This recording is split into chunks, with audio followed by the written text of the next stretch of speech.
Welcome to the Progressive Mindset Podcast.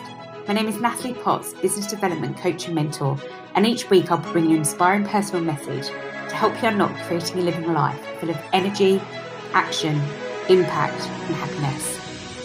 And today I'm delighted to welcome on Marie McCarthy. Marie McCarthy and I met on a coaching program that we're both on, and we got talking and connected, and I asked her whether she would love to come on and join me on my podcast, because it's great to connect and collaborate with lots of different coaches, which is part of my own development, and it's great to see what other people are doing, which is not what I'm doing. So I'm very much about business coaching, and Marie is very much into helping female entrepreneurs in their mindset. So without further ado, I'm going to hand over to Marie, because as I always say, it's better that somebody else tells us all about their own story opposed to me trying to do it for them. So over to you, Marie. So my name is Marie McCarthy. I'm currently based in Ireland on the East Coast in Greystones, and I'm a mindset coach and international mindset speaker for women entrepreneurs. And how I ended up getting into this, I suppose I was always interested in coaching. I would have had my own business years ago as a beauty salon, and ended up closing that, and then worked my way up into the corporate industry in pharmaceuticals. So I was in pharmacy for about 14 years, loved it, loved the industry, and progressed my way up, and it was great. But then I took redundancy in December 2019, so I was lucky to get it. And I was working with a coach at the time, and it was more just kind of looking in the corporate space, what would I progress to? And he was the guy that mentioned you should look at coaching and just kind of given like what you like to do and who you like to help and X, Y, and Z. I was like, oh, okay. So kind of got into it then in March, did some courses on it, absolutely loved it, and said, look, I'll give it a go. I've nothing to lose. And I started last May, the end of May last year, yeah. And I started out thinking it was going to be career and helping other professional women progress their careers. But what I found myself really aligned to is women entrepreneurs. Mm. And I suppose then I can relate to the challenges that they're facing, even though I could relate to challenges as well for people in corporate and having to progress and, you know, what they need to do to progress their career. But I really, really found a passion with women entrepreneurs and helping them with feeling great, because an awful lot of the time they're super successful as business women, but there could be other stuff going on in the background, like personal lives, relationships, it could be family, it could be whatever, is just even their own internal dialogue is affecting them, even though they're really successful on the outside. So it's like a double-edged sword, you know. So I just found that really, really interested, and I really went down the mindset route because I love the whole neurolinguistic or neuroscience part of it. I love unlocking the deep-rooted issues. That's kind of my biggest thing with them, is really understanding how you've shown up today, because that's all a learned behavior. None of us were born with any limitations, none. So we all managed to communicate without being able to talk or walk, and we still all got what we needed: fed, watered, and warm, changed, and love. So yeah, it's fascinating, the mindset piece for me. So, but I think you have to understand where this stuff is coming from. And it's like I put the pieces of jigsaw back together for people. So it's like, if you kind of know what your vision and where you want to go is, but sometimes we get lost along the way and trying to figure out where do the pieces go. So what I do is I kind of like, we start at the bottom, we start clicking all the pieces like jigsaw back together, and it's like, oh, okay, so that's why I feel like that, or that's why I'm vulnerable, that's why I don't feel in control of my emotions, that's why I'm frustrated a lot of the time, that's why I feel anxious, and you know, that's why I'm so critical on myself, or I'm a perfectionist and nothing's ever good enough. They're all learned behaviors, but you have to understand where they come from. So I'm just like building back up a jigsaw for people, and help them then fill in the rest of the picture. what I love about is when I talk to you is that I just write loads of notes and things, words, and then I come back to them throughout the day, and I love it. I think because your passion just radiates through what you do, and I think that's what's what appealed to me. Seeing you, we're both in the same coaching program, and seeing you on there, and then that kind of tapped in. I think I felt I was quite challenging of you actually with the question you put across, but then I thought, well, I need to back that up by then connecting with you and then understanding a bit more about what you do. I guess because where you come from doing mindset coaching, and like you say, I've always struggled until recently to really define my niche. And I looked at kind of, I'm really confident, therefore I want to do confidence coaching. And then I thought, actually, my skill set's more. Then you think about, then everyone puts that word mindset to you. And I was like, well, hang on a second. It's broader than just you're thinking the mindset of feeling positive. It's not that. It's more than that. But then I guess I love business, and I started to do all my own development alongside that, and that's where I got into business coaching. But I am still very interested, like you say. It doesn't mean that my own development and how I show up as a coach is not as important, because it is, and I always have the two parallel, that I do a business, but my personal development, and I've always loved self-development, is always there as well, and relevant, that the two are combined, because I need to understand how to improve where I am. And like you say, it holds you back if you don't go to the root of those issues. Totally. And often I don't, I've done therapy the last few years on and off because it works for me really well, but I've also done therapy and coaching because I'm really interested to see that I understand the past, but I don't get hooked upon going into, the route too much. I want to use it to say, that's where I was, this is what I've learned, I want to move forward. Yeah, interesting. Yeah, you're the second person that has a therapy, as uses therapy. He was qualified in therapy and then kind of went more into coaching. But sometimes it's great to have the skill set to be able to, and you having gone through therapy, you will be able to help some of your clients as well, just understanding it. So and I love women entrepreneurs, because I suppose I did a business degree as well, so I have my own business degree. I had my own business years ago. I have now another one again, so it's brilliant. If we need to do some strategy planning and things like that, we can. But I think the biggest thing is you can have all the strategies from the best people in the world and pay a fortune. But if you aren't enthusiastic and know what your pitfalls are going to be and what's going to hold you back, is it fear? Is it fear of success? Sometimes it can be fear of success more than fear of failure. So it can, it can hinder you, and you can have the best laid plans and you can have the best coach, but unless you're going to understand you to the power of, what your weaknesses are and what your strengths are, and then okay, where am I going to fall short? That's the biggest, and that's what I love about it. That's what I love. When I do DISC assessments, personality profiling people, I always think sometimes people think it's a little bit woo-woo, or that's the nice stuff, and it's like, well, it's not. It's the stuff where you celebrate what you're great at, which is natural that we default into a weakness and a negative of ourselves in our mindset. We instantly do that. Whereas actually this is looking at strengths and then looking at, like you say, what am I not great at, and then how do I get better at that? And I just think that's, again, I think that often, like you say, people don't want to go into that because it scares them, actually. They don't. And they'll, funny enough, they'll join a lot of groups, my group, Mindset Mastery, let's say, or another group or whatever it is around mindset, but there is still that fear factor of going all in. And even you mentioned it, you're like, oh, I don't want to go too deep because I'm afraid of am I going to get my feet stuck in the mud? It's almost like that. It's like, I don't know where this is sinking to the bottom, and I don't know how deep it goes. So it is that fear, but that fear is holding you back, because unless you're being truthful and honest 100% with yourself and understanding and going there, then the fear actually dissolves completely, and it's like you have that loose around your neck is just completely removed, and that shackle.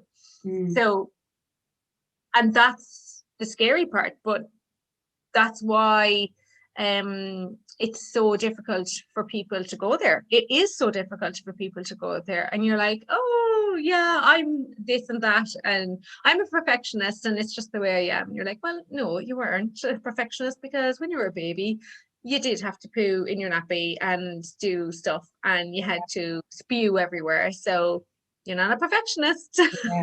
And you learned it over time. So that goes back to, like you said, about almost putting that facade on, isn't it? Especially if you're in a senior level within, especially the corporate world, and how you show up, and they say about the shadow you cast and walking in, leading a team that you're happy all the time and positive, but showing that transparency as well. We've got to do all these things, and I think it's the part that then actually you just get so sucked up in that you don't take the time to stop and reflect and think, what about me as a person, and slowing down. I've had to work on massively slowing down to speed up. And that's something. It's going against your brain. It's going against your brain. And like, the thing is, your brain, it's going against brain, but your brain is also trying to protect you. So naturally your brain, from a neuroscience point of view, is going to protect you, and it goes back to your fight, flight and freeze element. So you're either going to be high anxiety all the time, or you're going to be fighting with people and, anxious all the time and irritated, or you're just going to feel a bit paralyzed and stuck in your life, and you're like, I can't seem to shift this gear at all. But it is your brain just trying to protect you. So unless you're able to guide and help yourself and your brain through it, then the brain can't decipher what's reality and what's your just perspective. 100%. And a lot of the time in this society, in this day and age, like, we can't see anymore. It's like we're in this low, like a guy I know really well, Justin Carver, he described it perfectly. He's like, we're in a low grade anxiety all the time. So we're always on. And you can't see when the danger has passed. And a lot of people refer to this, I suppose, when they're talking about fight and flight. But in modern day society, we can't see when the danger has passed.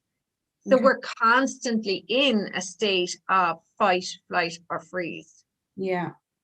And that's really the challenge for people, to get unstuck then and move to achieve what they want to achieve. Do you think that's similar to when they say at the moment, I hear a lot about people loving chaos almost, or having that around them all the time? And loving the drama, because they're on the flight, the high anxiety level. So they're working from the limbic part of the brain, which is here, instead of working from their prefrontal cortex. And they're living off it because it's fueling something that they're missing in their own lives. 100%. So they're constantly then looking for it, and we're all mirrors of each other. So if you're, and it can be another way, it can be a total defense as well. It's like, if I deal with the drama and there's always drama, then I don't have to deal with the real me.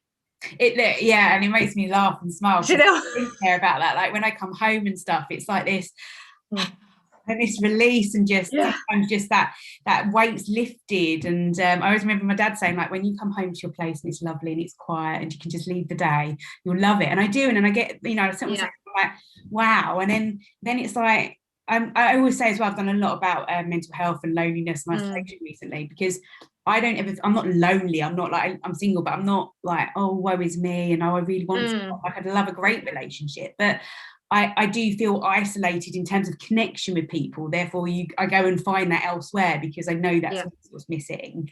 Because otherwise, I think if you don't do that in a proactive way, you'll find it in a way that actually then won't serve you, and then you're in a place like you're in a crap relationship, potentially, that type of thing. Exactly. And what you're feeling inside, you will get back. So people, will want the drama, and they'll live the drama, and they don't know any other way either.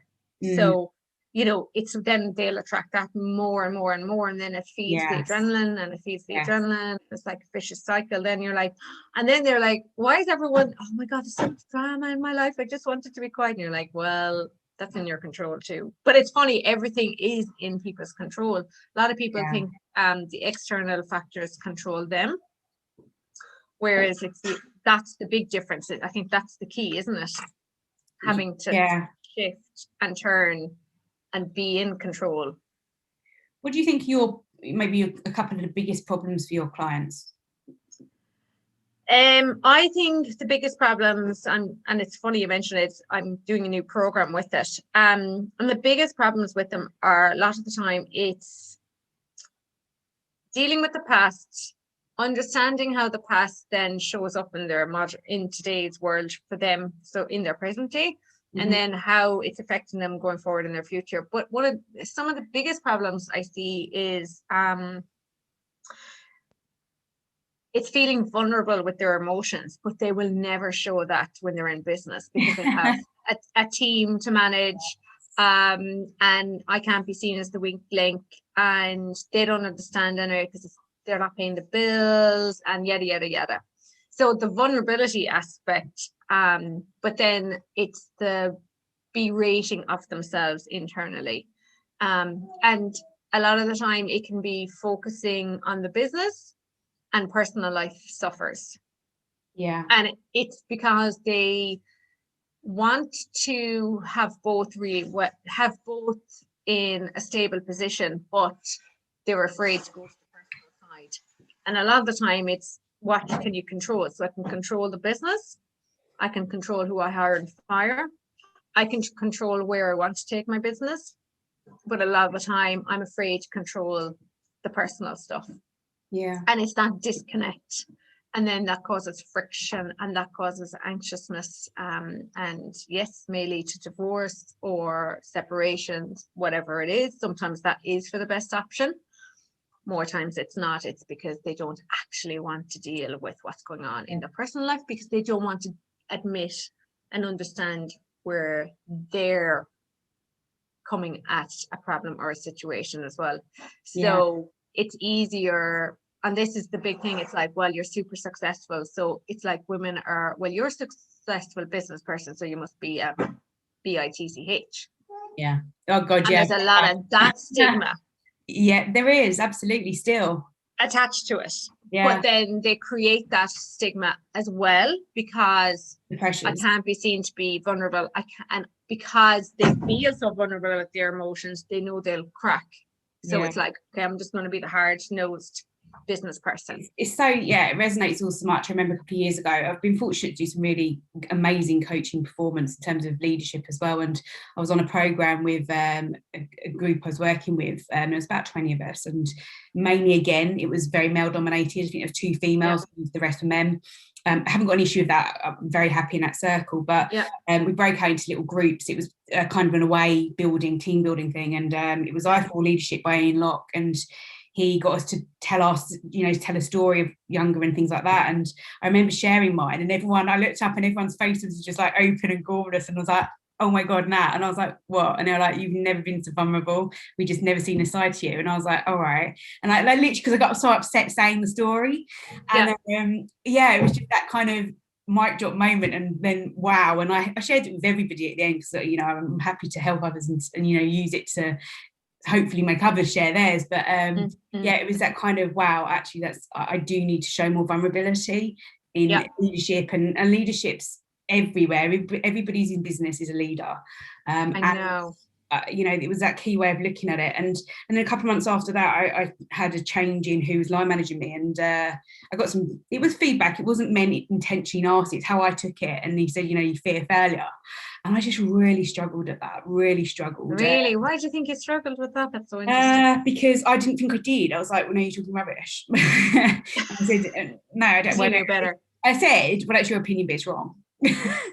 And it's that defense straight away. So and then literally that just kind of everything was then building, and that compound effect. And I was just like, wow. And I remember having a bit of time off work poorly, and I had a bit of extra time, and I thought, I'm going to have an extra day. And I thought, that's not me behaviourally. You go into that mode of kind of punish yourself. Why have you done that? You're better than that. You shouldn't be doing that. And then I just needed some time off. So I was put off as burnout. And I struggled with that, because again, you look and think that would never be me. I'll never be off of that. But it wasn't, I was never depressed. I always made it known I was never depressed or suicidal, but I just needed time. I was done. I was doing these incredible, insane fitness shoots as well. So I was doing all hours at work, and I was going to train for like 2 hours a day. I was eating this nothing, and everything just built. And I was like, boom. And that's what happens. And I was just, and then everyone around you is just like, we don't know what to do. And that's how therapy kicked in, you see, because they're like, we don't help you. It's like a pressure cooker, isn't it? And it's like one little thing will be the valves that then it goes boom, and you're like, you can't put the lid back on it. Like, you literally can't. And you're like, where did this come from? It does impact everywhere. It has that. Of course it does. And Mm, mm. I just needed time out, and I did the things that, you know, I knew I needed to do, and I was you know, pleased I had the strength to know that I still need to get up, going and getting exercise is good, switching off to social media is good, just, you know, listening to a book and doing things that make me happy. They're the types of things I need to do. Yeah. And that's kind And of this is one of the biggest, yeah, and that's one of the hardest challenges, I think, especially for women, and especially for moms and stuff as well, the guilt.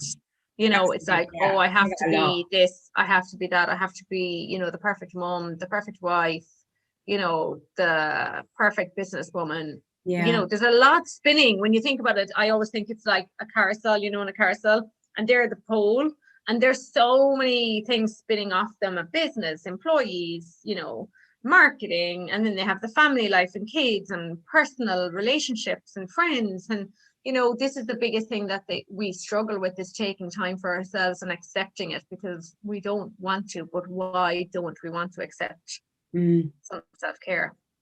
Yeah, and I think even just sort of what you do, it's just powerful, even if it's that it makes you take the time. Like what coaching does is, it is your time. And I said to clients, like, this is your time now. It's not about me, it's about you. And it's that time to say, actually, I'm going to focus on X, Y, and Z about me. And that's why I just find it so powerful always, because you're just sometimes talking things through. Oh, yeah. This world totally. of these phones and things all the time, you know, around us, and just, you know, like, I left my phone today for 2 hours, and it's like, oh, I feel like I've got to catch up for 10 minutes, you know.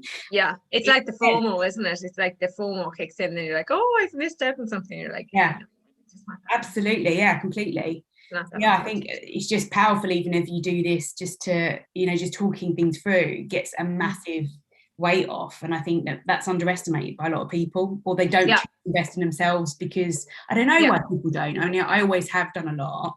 I know more than others, but it's because I love it and I know the benefits it does bring.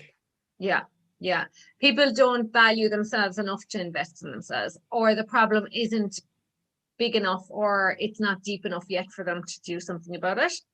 So it took you to have a breakdown to get help. Yeah, you know, so an awful lot of people have to go to the extreme before they will get the help. And they're like, I can't continue like this anymore. I'm driving myself crazy. It's I go to bed at night and my brain just doesn't shut off. Yeah. And then they wake up and they're still tired in the morning. Yeah.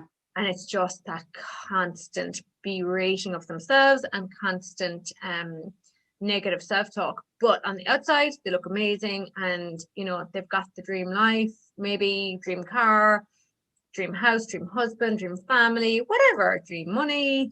But nothing will make you happy unless you're happy yourself. I've had to cover that a lot of the time in my journey as well. So, and I remember the comment a lot. I used to get it sometimes. I don't hear it as much anymore. You hear it occasionally, but and I saw it on a post today that someone wrote on. There's a reply, and someone else says, "Oh, it's easy for you," and I just thought, blimey, like I would never. I don't choose to look at people and think that nowadays, even if they've got loads of money and think, "Oh, I'd like to be in their place," but I tend to. It doesn't mean that they've got it all worked out. No. And I think people get caught up on thinking material things. Material things are great, don't get me wrong, and money is brilliant, and I want to make loads of it, and I want to be super successful. I have no problem with it, but it will not make you happy. You know, and I think people underestimate, and what I always say to people, like, I'm nowhere near where I need to be in my destination, but I'm getting there, but I'm enjoying the journey. This is the difference, because oftentimes, guaranteed 9 out of 10 or 10 out of 10 times, you get what you want. And a lot of the time, unless you're totally happy with yourself, you can't enjoy the experience or the moment or the destination that it brings. So by thinking, I'll be happy when I get that promotion, I'll be happy when I grow my business to 6 or 7 figures, I'll be happy when I get the house, I'll be happy when I have this, this, and this. It's the I will be. Yeah. Instead of the I am. Yeah. I think that's the biggest difference. And if you're asking yourself and saying to people, or saying to yourself and other, I will be happy when this happens, it'll be great, I'll be fulfilled. No, it won't. God, yeah. No, it won't. I got my dream job. I had my dream salary exactly to the cent that I wanted my dream salary to be. I wanted my dream car. brand new, the color, the interior color, like no one else got it. And I ended up getting it. And it was lovely to drive around in. And I was very comfy and very happy driving around in it. But I hated my job. I had imposter syndrome. I was in a highly pressured job. I just was taking everything so personally. Yeah. So, you know, I don't have a car right now. We're down to one car. Like, it's totally fine. Never been happier because I'm doing something that I really love now. And you can get back to all of those things, but it really does come down to if you're asking and saying to yourself, I will be happy when. Yeah. That's a ding, ding, ding, ding, ding. That should be, if anyone is listening, ding, ding, ding, alarm bells. That should be alarm bells going off. Yeah. Because if you did even 3 months coaching with someone, you would get such massive results and such massive 1,000%. Yeah. Oh my God, value. It's like, wow, okay, why didn't I do this sooner? It's funny, the morning, I've got a daily greatness planner, and in the morning it asks you, I am, and then you have to fill it in. I am, like 5 points of I am. And I sat the other day and I was like, wow. It made me think about that. It's so true. It's the same, isn't it? It's totally the same. Yeah. Yeah. And enjoying the journey, because you get to the destination, you know, if you're not happy with yourself, your environment will change. And yes, you'll be happy with those aspects that you've accumulated and amazing. If you're not poorly internally happy with yourself and in control, then you will be caught off guard so quick and easy. It's not even funny. And something will come at you and just you won't be able to deal with it the best way you could be dealing with it potentially. That's true. But I think imposter syndrome is a big thing with people, and definitely I think in the corporate space, and definitely when you go more senior and you have leadership roles, and I had it as well. Like, oh my God, if I could only just have gotten rid of my imposter syndrome when I was working my career, geez, it would have been, I'd have been so less stressed. I would have been, you know, enjoying my job probably a lot more, besides constantly criticizing myself all the time. And someone gives you a compliment and you nearly burst into tears. You know what I mean? Like, and I did too many of the time when managing directors, and they're like, what just happened? I just paid her a compliment. And you're like, oh yeah, but and you're like, oh my God, a blubbering mess. Dismiss it and just be saying, no, something like, where's my job? What are you doing that for? You know what? I don't need any reward. It's fine. I just do it. I know. It's like you don't want to accept it. Like, you know, I'm above but men it. Men do. Oh yeah, totally. Yeah, totally. They're great at it. I know. They're just wired. Like, I remember reading a study on about how you look at a job description, and females look at it and go, can't do that. No, I haven't got experience in that. I haven't got that. Men go, yeah, I can do that. Yeah, I can do that. Yeah, totally. Yeah, they absolutely do. I've helped so many women at the moment, and I was like, lately doing progressing their career and stuff like that, and it's yeah, I can imagine. You mentioned earlier about your program, what you're doing at the moment, when we touched on about problems. Tell me a bit more about your program at the moment. Oh yeah, thanks a million. That's great. So I have a new program starting for women entrepreneurs for 12 weeks. And it's really, the name of the program is Rediscover, Reset and Revitalize You. Yeah. So it really is about rediscovering who you are, because sometimes you get lost along the way, or you have this inner conflict going on with who you want to be and who you know you can be, but you just don't have that balance, and you just don't understand the deep-rooted issues as to why you're showing up not to your full potential, even though your business could be really successful. So it's a really interesting dynamic. So I have a module that goes and takes people from feeling vulnerable to capable, in control of their emotions, their limiting beliefs, and understanding, I suppose, their learned behaviors and how they show up in today as well for them. That's really key. Then there's another module, and it's basically taking them from the worrier to warrior. Amazing. And that is all about your inner critical voice and how you're talking to yourself on a daily basis, and you know what you're listening to every day. how it's held back. And then in the third module, what we do is we take someone who's exhausted and we move them from exhausted to rejuvenated. So that actually naturally happens, because it was really interesting. I was running one morning with kind of set up a little running group here. And I was running one morning, one of the girls was asking me, like, you're a mindset coach, so like, do you motivate people? I thought that was a really interesting question. And I purposely put a module around going from exhaustion and feeling exhausted to rejuvenated and revitalized, and around your self-care and your habits, and building your EQ and stuff like that. And I said, funny, that's an amazing question. And I said, funny enough, I never have to motivate my clients.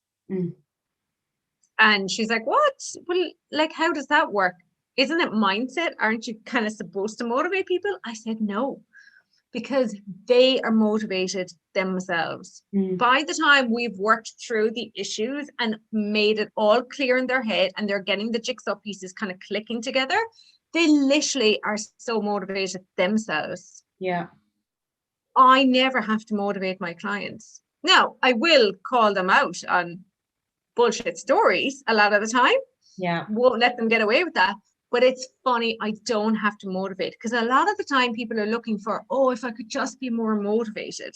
But if you are literally in a process, in a program like mine, and you literally get to that point where you don't need anyone to motivate you, that is amazing. Imagine what that does for your business and for your life. It's people like my clients. One woman is like, I feel bulletproof.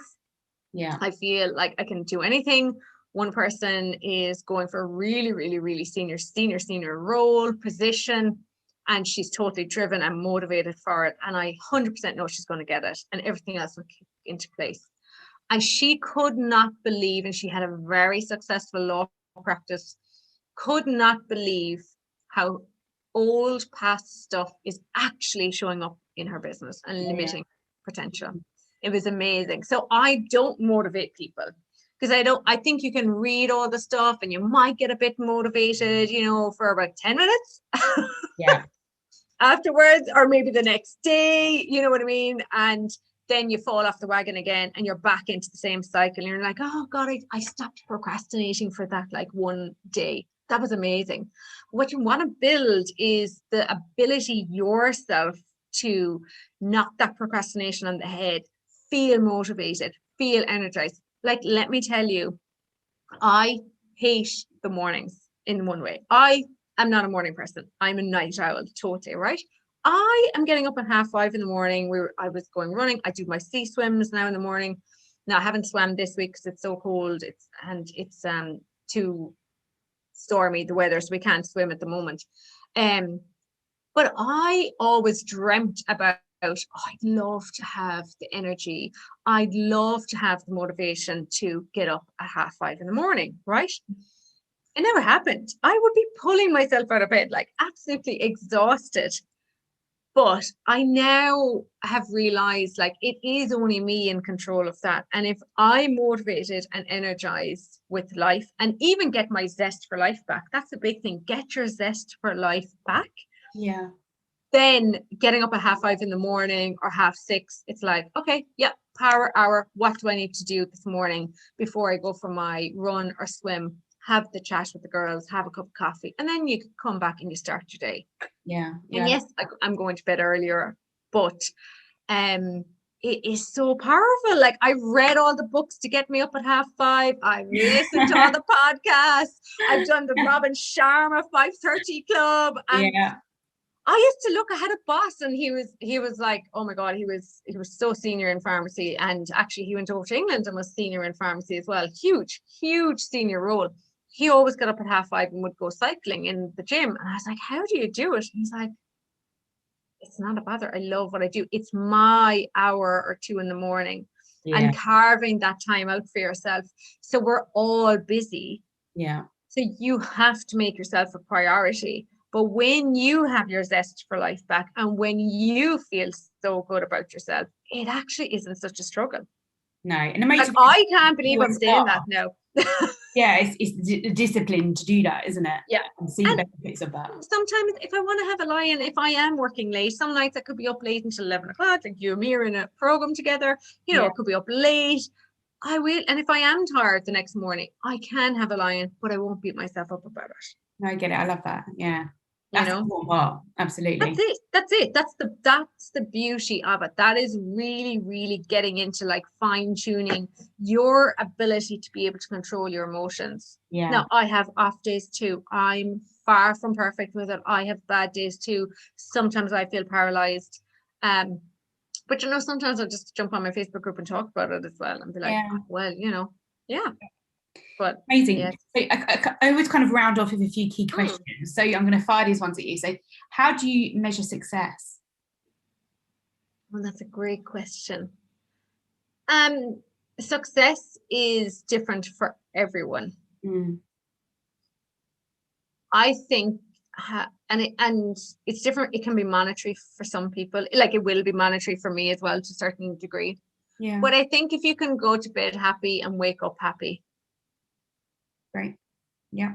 I think that's probably a really great way of measuring success because you can deal with everything else. Yeah. Yeah. What would you tell your younger self? To trust yourself a bit more. Love that. I say that quite a lot to people sometimes. Just trust yourself. Yeah. Go with it. I wish I trusted myself a lot more actually when I was younger. Yeah. Yeah. What do you want to be known for? Well, a lot of people say that I have an ability that they don't see coming sometimes when they talk to me. I'm very what's the word they said and used it, I suppose, intuitive. Okay. So I'll intuitively know when I'm talking to someone and they're feeding me a load of BS. Yeah. And I'll intuitively know how to get into that root cause and that pain point where no one wants to go. Yeah, that's powerful stuff. And I think I would love to be known for the woman, the coach that helps women feel amazing about themselves and get their zest for life back. Great. I love that. What one thing do you think people can do to live a more purposeful life to others? What can they do to lead a more purposeful life? Again, it's everyone's preference and it's different for everyone. I think probably meditation would be the biggest thing that everyone, if they meditated. I've only recently got into it. I always dabbled in it for years, never did it properly. Again, I was like, oh, I'm not doing it right. Oh, I didn't do it that day, so I've fallen off the wagon. Meditation, I think, will really give them the perspective. They're moving from the limbic part of the brain to the prefrontal, so they're more in control of their emotions and feeling. It is actually the same effect as jumping into the water and doing like cold sea swimming. Yeah, that cold water therapy and, you know, the Wim Hof breathing and things like that. It's interesting. So I've been doing a lot of his stuff recently. Have you? Into it, yeah. And I was going to do one of his weekend things this weekend and I do the cold shower thing every day. Good woman. So now you just need to find a lake. You need to find a lake or the sea. I know, I do. I absolutely love it. It just, it sounds crazy, but I get in the shower. I want to get to that part where it's cold. I know. At the gym, I'm missing, obviously the gyms are closed, but there's a plunge pool there, and it makes a world of difference. It's totally. Amazing. But meditation will give you the same effect. Yeah. I have to work with meditation at times, but I know it's something. I know it is very powerful, and I think again you have to find what's right for you and be open-minded and just give everything a go. Yeah, absolutely. But I think meditation, I think it's been night and day for me. I find a huge sense of calmness, like coming out of the cold sea. And if you're doing the cold showers, you do, because you're locking in your chakras a lot of the time. You're actually aligning all your chakras and polishing them. But the meditation would give you the same balance. And I definitely find it with a 2.5-year-old. I probably don't lose my cool as much as what I used to. Okay. Really interesting. So I make it a point, and it's all about building a habit. So you brush your teeth, you're in default mode. So you're in autopilot. You're not even thinking about brushing your teeth. No. You need to get a meditation or your habits to that point where it becomes just a habit. Like I literally will now get up, brush my teeth, and I'll go and do 15 minutes meditation. Yeah. And the day I don't do it, I just find, oh my God, I'm so irritated easily, and just frustrated easier. So it's like day and night, but it's finding the right person to do it with and finding the right course. Yeah, I completely agree. Yeah, 100%. Yeah. Final question. The book that's had the biggest impact on you? Mel Robbins, definitely. Okay. 54321. Yeah. That one, definitely was the biggest game changer, I think, for me. Yeah. I was like, and make your bed as well every day. Yeah. And Mel is like, she talks so openly about where she was when like she came up with this 54321. She hadn't a clue. They were in the depths of depression, dire straits. And I was like, oh, I just love Mel. She's so good. So and I listened to it on an audiobook running actually. Yes. And I just loved her. I think that was the biggest one that was like, whoa. Yeah, one that I go back to actually. Amazing. Look, I've absolutely loved that, and I love speaking with you in your time, so thank you so much. Where can people find you? So you can find me on Facebook at Marie McCarthy. You can find me on Instagram, Marie Mac81. You can find me on LinkedIn, Marie McCarthy. Just remember Marie McCarthy. Look, that's all you need to remember. Amazing. You'll find me. I'm there hanging out. Yeah. Thank you so much. You're so welcome. Thanks a million. Thank you so much for listening to my podcast, and a huge thank you to Marie. I really, really value your time. I've learned so much. I've written so much down that I'm going to take away and go and look at myself. So really valuable, and I hope you found that of use too. If you haven't yet listened to some of the podcasts, please check back in, share them with a friend, say them, like them. I really value you spending time and listening to them. Please connect with me on all of my social media at Natalie Potts Coaching, and my Facebook community is Your Inner Greatness. So I love to hear from you. So drop me a message, share whatever you need to do, but whatever you do, have a great day.